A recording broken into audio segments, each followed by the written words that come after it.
Halo guys, gua Sanzaime. Di video kali ini Mimin ingin membahas webcomic OPM chapter 136 dan 137. Kayaknya udah lama juga nggak ngebahas webcomic. Udah 3 bulan malahan. Nah, kalau kalian lupa tentang pembahasan webcomic sebelumnya, bisa dilihat dulu. Dan kalau Mimin lihat tentang pembahasan webcomic OPM di YouTube, kayaknya udah nggak pernah ada yang bahas lagi. Lagian Mimin juga sampai 5 chapter ketinggalan bahas webcomic.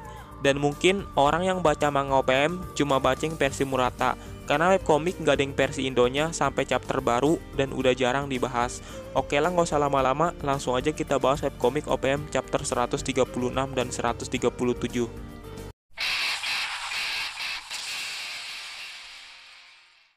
Oke, jadi di awal chapter kita melihat ke markas New Hero yang sepertinya ada getaran di lantai atas tempat latihan. Dan setelah dilihat, ternyata itu adalah Raiden yang sedang emosi sambil menggunakan baju tempurnya hingga temboknya hancur. Dan alasan Raiden emosi karena pertarungannya dengan puri-puri prisoner. Jadi pas Raiden diperlihatkan di tempat latihan, sepertinya itu adalah kejadian setelah melawan puri prisoner. Nah, di sini Mimin jelasin dulu situasi yang ada di webcomic chapter 136. Takutnya pada lupa gitu. Ya soalnya Mimin aja lupa kalau nggak dilihat lagi. Jadi alasan Raiden melawan puri-puri prisoner, dia berniat mengambil para tahanan yang ada di penjara dan berniat menjadikan cyborg agar New Hero makin kuat. Tapi puri prisoner yang ketua dari tahanan melarang itu dan makanya terjadi duel antara mereka berdua. Dan di situasi saat ini, New Hero sedang menangkap para buronan yang kuat atau lemah untuk dijadikan cyborg. Bahkan yang parahnya itu, Sonic juga diincar oleh New Hero, dan yang lebih kampret, Metal Bat yang padahal pahlawan dari New Hero malah ingin dijadikan cyborg juga. Jadi jelas di situasi saat ini, asosiasi New Hero bener-bener asosiasi nggak berguna seperti perkataan dari Black Sperm. Bener-bener monster pinter ya peliharaan Saitama. Padahal dia ngomong di chapter yang agak jauh dan itu sesuai kenyataan di chapter kali ini. Oke, kita balik ke pembahasan. Nah, di situasi antara Raiden dan puri-puri prisoner yang sedang duel akhirnya ditampilkan. Diperlihatkan pahlawan Banshee lumayan kesulitan melawan Raiden yang padahal nggak pakai baju tempurnya. Bahkan puri-puri sampai mental oleh serangan Raiden dengan sangat mudah. Tapi puri-puri prisoner nggak langsung menyerah dan langsung berdiri lagi walaupun sudah terjatuh oleh musuhnya. Nah, tiba-tiba aja dia menyuruh para tahanan untuk melemparkan sesuatu kepada dirinya. Seketika, puri-puri prisoner langsung melakukan transformasi yang sepertinya dia bisa nambah kuat dengan sesuatu yang dilempar oleh tahanan lainnya. Jadi yang dilempar oleh para tahanan itu adalah minyak, dan pada saat dia dilempar minyak, puri-puri prisoner langsung melepas baju tahanannya dan membuat seluruh tubuhnya dilapisi oleh minyak. Kayak binaragawan gitulah yang dikasih minyak mengkilat apa gimana kali lah. Nah, menurut puri prisoner, ini adalah perubahan berdasarkan pengalamannya saat Garo mematahkan lengannya. Dengan dilapisi minyak, melempar, bergulat, dan teknik ekstrim lainnya bisa dibatalkan dengan mudah. Dan apakah perkataan puri prisoner beneran seperti itu? Ya kita lihat aja, dia dibantai oleh musuhnya atau menang dalam duel kali ini. Setelah itu, pertarungan antara mereka berdua pun berlanjut dengan sangat sengit. Nah, ternyata Raiden mempunyai sebuah teknik serangan telapak tangan yang bisa menggema sampai ke inti tubuh musuhnya. Dan ya udah, puri-puri prisoner langsung terdesak lagi dengan kekuatan Raiden. Sambil diperlihatkan, dia udah mengeluarkan banyak darah dari pertarungannya. Aduh, padahal mah udah keren-keren gitu bertransformasi. Masih aja Willows, sakarepmu bae lah. Dan ternyata puri-puri prisoner udah mempunyai counter untuk serangan Raiden. Jadi dia berniat menerima rasa sakitnya agar dijadikan sebuah kesenangan dan tidak ada sebuah pertahanan. Nah, nggak lama setelah puri prisoner mendapatkan banyak pukulan, akhirnya dia pun mendapatkan sebuah kesempatan untuk mengeluarkan jurusnya, yaitu Angel Rush. Akhirnya mereka berdua pun mengadu kekuatan siapa yang paling kuat. Tapi pada akhirnya puri prisoner tetap kalah ketika ngadu kekuatan melawan Raiden. Tapi itu nggak membuatnya langsung menyerah lagi. Seketika Raiden yang melihat puri prisoner terpental, dia pun mendapatkan kesempatan untuk mengeluarkan seluruh kekuatannya. Jadi dia menggunakan kekuatan Giant Happy Cannon dan itu menyebabkan muka puri prisoner benar-benar bonyok hingga mengeluarkan banyak darah. Nah, nggak lama akhirnya Raiden mengetahui alasan puri prisoner bisa dipukul dengan sangat mudah oleh dirinya. Ya alasannya lumayan keren walaupun dia ini pahlawan Guy. Jadi dia memegang sebuah beban di pundaknya karena dengan sengaja menerima serangan itu untuk melindungi para tahanan yang lain. Nah, tiba-tiba aja Raiden melihat sesuatu dari puri prisoner. Dia mulai sedikit menaruh kepercayaannya kepada puri-puri untuk menegakkan sebuah keadilan. Jadi persaingan antara mereka berdua ini adalah siapa yang bisa menegakkan keadilan. Dan asosiasi New Hero ingin satu-satunya yang bisa melakukannya tanpa ada asosiasi lain yang mengganggu. Kayaknya New Hero ingin mendapatkan kepercayaan dari masyarakat walaupun cara itu lumayan bajingan. Ya sesuai dengan yang diprediksi oleh Black Sperm. Emang dah kecerdasan si sperma hitam bener-bener gokil dah. Nah, setelah itu di sini ada perselisihan sedikit antara Raiden dengan anak buahnya. Jadi anak buahnya itu mengatakan jika pimpinan menyuruh Puri Prisoner membawa masuk ke New Hero. Tapi Raiden mengatakan jika tujuan utama kita bukankah menjadi seorang pahlawan, menurutnya tidak ada keputusan yang lebih baik selain dari penilaian di tempatnya langsung. Dan aku akan memberitahu pimpinan sendiri. Yah, kayaknya udah jelas banget dah. Pimpinan New Hero emang bener-bener kampret. Jadi si Raiden ini cuma terhasut oleh asosiasi New Hero yang padahal dia benar-benar berniat menjadi seorang pahlawan. Raiden mengatakan jika Puri Prisoner adalah hero yang sebenarnya dan itu tidak patut untuk dibawa ke asosiasi New Hero. Betapa malangnya nasib Raiden yang gak tahu apa-apa tentang kebusukan asosiasinya sendiri.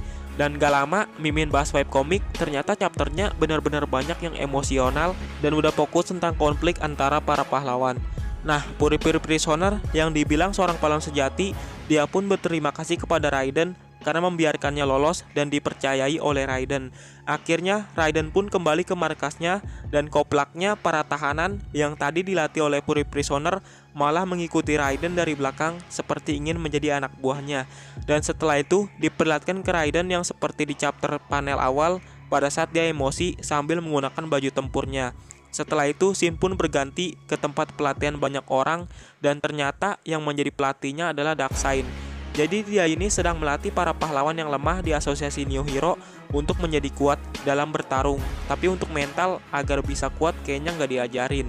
Tapi tiba-tiba aja muncul Raiden yang dari belakang dan bertanya-tanya, apakah Super Alloy Darkseid yang mantan pahlawan kelas S berhenti karena semangatnya telah lelah karena melawan sebuah kejahatan. Bisa dibilang benar juga sih, soalnya dia benar-benar takut kepada Garou dan membuat mentalnya lemah, dan itu juga membuat dia berhenti menjadi seorang pahlawan. Kalau Mimin perhatiin waktu pertarungan Garou versus Darky, Garou sebenarnya nggak terlalu banyak ngelukain, tapi ya emang udah berhenti karena mentalnya lemah. Nah, dilihat dari chapter ini, Mimin nyimpulin lebih memilih Puri Prisoner, yang emang kekuatannya di bawah Darkseid, apalagi dia juga mengalami banyak luka hingga parah, tapi itu nggak membuatnya berhenti menjadi seorang pahlawan. Setelah itu Shin pun berganti lagi ke dua orang keamanan New Hero yang berniat menjemput Metal Bat karena udah dibius selama 48 jam dan itu pastinya membuat Metal Bat nggak ngamuk lagi. Dan setelah dua keamanan New Hero yaitu Eremin dan Destro ngomong kayak gitu, akhirnya kita diperlihatkan ke Metal Bat yang di sini dia diikat oleh banyak rantai karena sebelumnya dia ngamuk dan melakukan pertarungan dengan pahlawan dan keamanan New Hero. Di sini Metal Bat benar-benar muak ke New Hero karena seenaknya menjadikan seseorang cyborg di luar keinginan mereka dan dia sangat yakin jika New Hero melakukan hal itu kepada mereka dengan cara yang sama juga tanpa bertanya dan dia akhirnya mengerti organisasi semacam apa New Hero itu. Menurutnya itu adalah organisasi yang jahat yang melakukan seenaknya. Mimin kasihan banget lihat Metal Bat, baru aja masuk udah disiksa kayak gini. Bahkan mukanya itu kayak orang yang gak pernah tidur dan benar-benar acak-acakan kalau dilihat dari penampilannya. Gak lama tiba-tiba muncul Eremin dan Destro yang mengatakan jika kamu akan menjadi prajurit cyborg yang sangat hebat. Nah, di sini Metal Bat tetap terus bergerak walaupun udah diikat dengan banyak rantai. Kayak pengen ngelepasin diri gitulah, tapi itu nggak membuahkan hasil. Nah, jadi sebelumnya itu Metal Bat kan berniat ingin dijadikan cyborg dan dia menolaknya. Tapi akhirnya dia dikeroyok oleh Eremin dan Destro dan berakhir diikat seperti ini. Di awalnya dia duel sama Destro, tapi pas Destro mau kalah, tiba-tiba aja Eremin ikut campur dan melemparkan jarum pembius kepada Metal Bat. Setelah itu balik lagi ke Metal Bat yang udah diikat oleh rantai. Nah, akhirnya dia pun dibawa ke suatu tempat oleh Eremin dan Destro dengan posisi diikat rantai sambil ditarik-tarik. Buset dah, Metal Bat udah kayak buronan kelas tinggi. Padahal mah dia masuk New Hero cuma ingin menjadi seorang pahlawan. Emang pada dasarnya bajingan sih ini asosiasi New Hero, mendingan bubar dah. Pahlawan yang baik-baik malah dijadiin begini. Nah, ketika mereka sedang membawa Metal Bat, tiba-tiba muncul Blue. Ya, Eremin nanya apa yang dilakukan Blue di lantai ini. Blue menjawab jika ingin lakukan perawatan pada lensa miliknya. Karena saat bertarung dengan monster level naga, ada beberapa bug saat menerima sinyal dari musuh. Blue juga bertanya apa yang sedang dilakukan Erimin dan Destro di lantai ini. Nah, di sini Mimin kayaknya ngeliat Blue bener-bener pahlawan yang baik, cuma masih agak naif.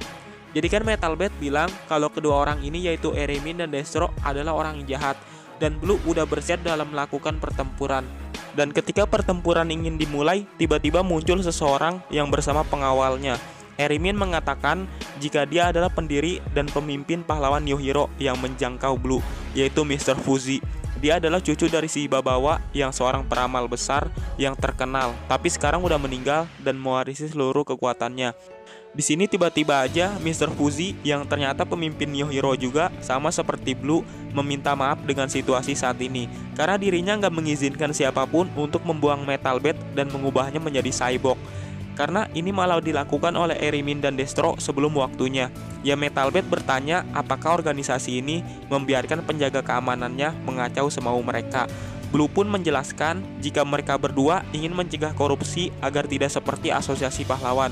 Tapi sepertinya mereka udah bertindak terlalu jauh dan itu sangat menyedihkan. Dan Mr. Fuzi juga mengatakan jika mereka berdua sepertinya salah menafsirkan instruksi darinya. Dan mereka berdua akhirnya meminta maaf untuk mulai berhati-hati saat ini. Wah gila, seenaknya ngelakuin sesuatu bodoh tapi cuma minta maaf dengan muka yang gak ada salah. Bisa beres nyelesain masalah. Yang bener aja lah anjir. Kan jadi toksik aja.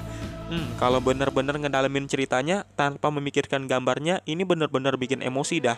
Dan akhirnya Mimin juga sadar jika selama ini bukan hanya Blue yang memimpin New Hero.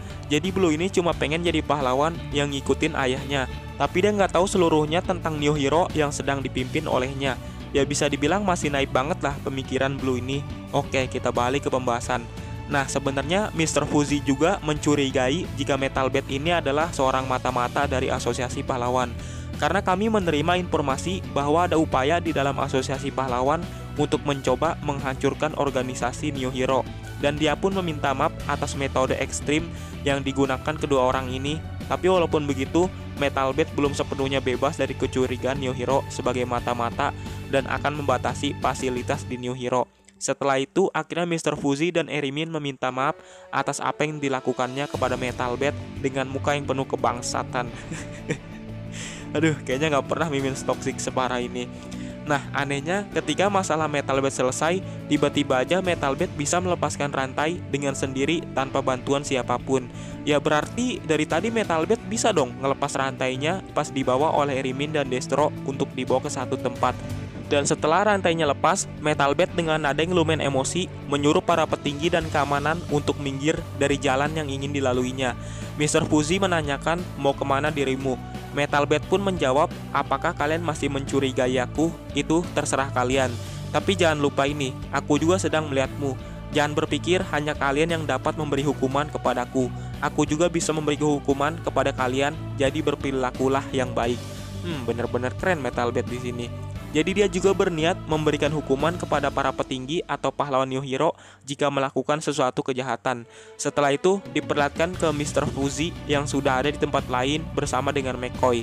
Nah, menurut McCoy, semakin banyak kerusakan yang didapatkan oleh Metalbed, semakin banyak lonjakan energi tak terlihat yang masuk ke dalam dirinya. Seorang pria yang sangat mencintai keluarganya dan selalu menjaga perkataannya. Nah, sepertinya mereka berdua ini sedang menganalisa Metalbed. Dan Mr. Fuzi mengatakan sesuatu jika data yang dikumpulkan dari McCoy sedikit berguna, dan itu membuat McCoy sangat senang karena dipuji oleh pemimpin New Hero. Dan di pikirannya dia bakal merasakan zaman-zaman keemasan layaknya seorang raja. Scene pun berpindah lagi ke Blue yang sedang duduk di atas sebuah gedung sambil berpikir jika dirinya ingin membentuk sebuah aliansi antara asosiasi pahlawan dengan New Hero. Tapi sepertinya itu tidak berjalan dengan mudah, karena itu nantinya akan ada ketidakpercayaan mereka satu sama lainnya. Tapi jika dari kita semua adalah benar-benar seorang pahlawan, kita seharusnya bisa menyampingkan perbedaan organisasi masing-masing dan mulai bekerja sama. Dan dia berpikiran untuk menyampaikan pesannya kepada salah satu pahlawan kelas atas yang sangat berpengaruh untuk asosiasi pahlawan. Dia awalnya berniat memberi pesan kepada Tatsumaki, tapi nggak jadi, dan berpikiran bagaimana dengan King yang sangat berkarisma. Tapi lagi-lagi dia nggak setuju karena bagaimanapun mereka bukanlah seseorang yang mudah untuk dihubungi. Apalagi dirinya adalah seorang pria dari organisasi baru yang hanya mendapatkan perlakuan khusus dengan menunggangi nama ayahnya. dan tiba-tiba aja dia kepikiran dengan si botak Saitama. Karena dia juga kekuatannya ada di level pahlawan kelas S atau pemimpin Neo Hero. Apalagi dia juga terlibat dalam aksi protes untuk asosiasi pahlawan. Dan mungkin dia memiliki pengaruh yang cukup besar untuk bisa menjadi kunci untuk menyampaikan dirinya untuk beraliansi. Ya di sini Blue berniat ingin aliansi dengan asosiasi pahlawan yang mungkin makin lama dia ngerti jika melawan monster itu sangat sulit, atau dia juga ada emosi dengan asosiasi yang dipimpinnya sendiri karena mungkin aja ada sebuah kebusukan yang tidak diketahui dan berniat membentuk sebuah aliansi. Akhirnya Saitama bisa dikenal banyak orang juga nih. Apalagi Blue udah mengetahui kekuatan Saitama, tapi yang dia tahu cuma setara dengan pahlawan kelas S dan Saitama belum menunjukkan seluruh kekuatannya.